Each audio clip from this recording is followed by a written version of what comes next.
Il y a quelque chose à propos de l'addiction que presque personne n'explique. La plupart des gens croient que l'addiction commence par une substance, par un verre, par un pari, par une drogue. Mais la vérité est que ça ne commence presque jamais là. Ça commence bien avant. Ça commence dans le silence. Ça commence dans la douleur que personne ne voit. Ça commence dans les blessures que nous apprenons à cacher. Pendant des années, j'ai vécu piégé dans 3 addictions en même temps, l'alcool, les drogues et le jeu. Pendant des années, j'ai cru que j'avais le contrôle. Mais l'addiction a une façon très étrange de vous détruire. Elle ne le fait pas d'un coup, elle le fait lentement. D'abord, elle détruit vos décisions. Ensuite, elle détruit votre paix. Ensuite, elle détruit les personnes à vos côtés.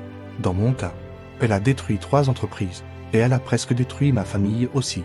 L'addiction ne détruit pas seulement l'addict, elle détruit aussi ceux qui essaient de le sauver. Pendant les 4 dernières années de mon addiction, il y a eu une personne qui est restée à mes côtés. Une personne qui a fait tout son possible pour m'aider. Elle a essayé de me parler. Elle a essayé de me comprendre. Elle a essayé de me sauver. Mais il y a quelque chose que presque personne ne comprend à propos de l'addiction. Rien ne fonctionne tant que l'addict ne décide pas de changer. Vous pouvez aimer, vous pouvez contrôler. Vous pouvez essayer de le sauver. Mais si l'addict ne décide pas de changer, rien ne change. Cette personne a énormément souffert à mes côtés, et pourtant, elle est restée. Non pas parce qu'elle avait des réponses, mais parce qu'elle était présente. Et, parfois, la présence est tout ce qui reste. Mon point de rupture est arrivé de la manière la plus inattendue.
Mais il y a quelque chose d'encore plus difficile à comprendre à propos de l'addiction.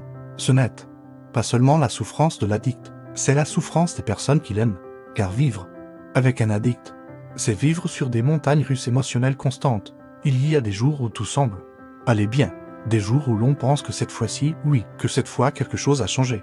Mais ensuite, il y a une autre rechute, un autre mensonge, une autre promesse brisée, et chaque rechute brise quelque chose de plus. Elle brise la confiance, elle brise la paix, elle brise l'espoir. Les personnes qui vivent aux côtés d'un addict ressentent souvent quelque chose de très similaire au désespoir. Elles essaient d'aider, elles essaient de comprendre, elles essaient de sauver la personne qu'elles aiment. Mais très rarement quelqu'un leur explique quelque chose de fondamental. L'addiction ne fonctionne pas avec la logique, elle ne fonctionne pas avec les menaces, elle ne fonctionne pas avec les discussions, et souvent, elle ne fonctionne pas non plus seulement avec l'amour. Car l'addict vit piégé dans un mécanisme, un terme beaucoup plus profond, un mécanisme qui mêle douleur, évasion, auto-illusion et besoin. C'est pourquoi de nombreuses personnes qui aiment un addict finissent par se sentir coupables. Elles pensent qu'elles ont fait quelque chose de mal, qu'elles n'ont pas assez aidé, que si elles avaient fait quelque chose de différent, tout aurait pu changer. Mais la vérité est beaucoup plus complexe et aussi beaucoup plus dure. Personne ne peut sauver un addict qui ne veut pas être sauvé. C'est l'un des grands silences de l'addiction et aussi l'une des vérités les plus difficiles à accepter.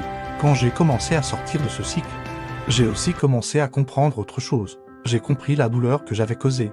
J'ai compris la peur que j'avais générée. Et j'ai compris quelque chose que je n'avais jamais vu quand j'étais dans l'addiction, la souffrance. Et j'ai compris quelque chose que je n'avais jamais vu quand j'étais dans l'addiction, la souffrance silencieuse de ceux qui m'entouraient. Pendant des années, j'ai cru que le problème n'était que le mien, ma consommation, mes décisions, mes erreurs. Mais, avec le temps, j'ai compris quelque chose de beaucoup plus profond. L'addiction ne détruit jamais seulement l'addict, elle détruit tous ceux qui sont proches. Elle détruit les relations, elle détruit la confiance. Elle détruit la tranquillité de toute une maison. Les personnes qui aiment un addict vivent souvent en alerte constante, attendant un appel, attendant un mensonge, attendant une autre rechute. Et cette usure émotionnelle est quelque chose dont presque personne ne parle, parce que la plupart des gens regardent l'addiction de l'extérieur, mais très rarement quelqu'un explique ce qui se passe à l'intérieur, dans l'esprit de l'addict, dans l'esprit de ceux qui essaient de le sauver. Et plus j'ai commencé à réfléchir à tout cela, plus j'ai réalisé quelque chose d'important. De nombreuses addictions ont des racines beaucoup plus profondes. Elles ne commencent pas par une bouteille, elles ne commencent pas par une drogue, elles ne commencent pas par un pari. Elles commencent par la douleur, par l'anxiété, par la peur, par des blessures émotionnelles que de nombreuses personnes traînent pendant des années, des blessures que nous n'avons jamais appris à comprendre, des blessures que nous essayons simplement de cacher.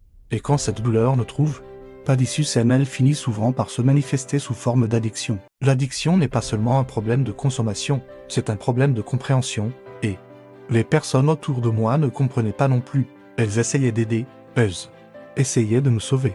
Personne ne nous avait vraiment expliqué comment fonctionne ce cycle. C'est pourquoi j'ai décidé de créer quelque chose de différent. Un endroit où tout cela pourrait être discuté avec clarté. Un endroit où les gens pourraient commencer à comprendre ce qui se passe réellement. Ainsi est né le projet Lokelinkas Dijo. Ce que l'on ne dit jamais est un espace où j'essaie d'expliquer les mécanismes invisibles de l'addiction, les schémas mentaux qui maintiennent de nombreuses personnes piégées pendant des années, et aussi les racines émotionnelles qui sont souvent derrière tout cela. Dans ce projet, on parle de différents types d'addictions, l'alcool, les drogues, le jeu, le sexe compulsif, ainsi que des émotions qui sont souvent à la racine de ces comportements. Les blessures que de nombreuses personnes traînent depuis l'enfance, parce que souvent, l'addiction n'est pas le vrai problème. L'addiction est le symptôme de quelque chose de beaucoup plus profond qui a besoin d'être compris. C'est pourquoi ce projet n'est pas seulement destiné aux personnes souffrant d'addiction, il est aussi destiné à ceux qui souffrent à leur côté, pour ceux qui vivent dans ces cycles sans comprendre ce qui se passe, pour ceux qui ont besoin de clarté, pour ceux qui ont besoin de comprendre. Si ce sujet vous touche de près, si vous connaissez quelqu'un qui lutte contre une addiction, ou si vous-même essayez de comprendre quelque chose qui semble impossible à contrôler, peut-être que ce projet peut vous aider à voir les choses sous un autre angle. Vous pouvez en savoir plus sur ce projet sur lokelinkas.com, parce que parfois la guérison ne commence pas par une solution. Elle commence quand nous comprenons enfin quelque chose que personne ne nous avait expliqué. Il y a des choses sur l'addiction que personne n'explique. Découvrez-le sur lokelinkas.com. Avec le temps, j'ai compris quelque chose d'encore plus important. L'addiction n'a pas toujours le même visage. L'addiction n'est pas toujours une substance. Alcool, drogue, jeu, sexe compulsif, mail. Il existe aussi d'autres formes d'addiction qui passent souvent inaperçues. L'addiction au sexe, les comportements compulsifs, les relations destructrices, le besoin constant d'échapper à soi-même. Souvent, c'est une façon d'échapper à la douleur, une façon d'échapper à ce que nous ressentons, d'échapper à l'anxiété, d'échapper à la peur, d'échapper au vide que beaucoup de gens portent en nous. 7. Pourquoi l'addiction ne commence souvent pas par une bouteille, ni par une drogue? La racine est souvent émotionnelle. Et quand cette douleur n'est pas comprise, quand on n'en parle pas, quand elle n'est pas guérie, l'esprit cherche un moyen d'échapper. Et c'est là qu'apparaissent les cycles de l'addiction, des cycles qui se répètent encore et encore, des cycles qui semblent impossibles à briser, et des cycles que beaucoup de gens vivent pendant des années sans vraiment comprendre ce qui se passe. Si cette histoire résonne en vous ou chez quelqu'un que vous connaissez, rappelez-vous qu'il y a de l'aide disponible, il y a des ressources et des personnes prêtes à vous soutenir. Vous n'avez pas à affronter cela seul. La véritable guérison commence lorsque nous avons le courage d'affronter notre douleur et de demander de l'aide. Merci d'avoir regardé.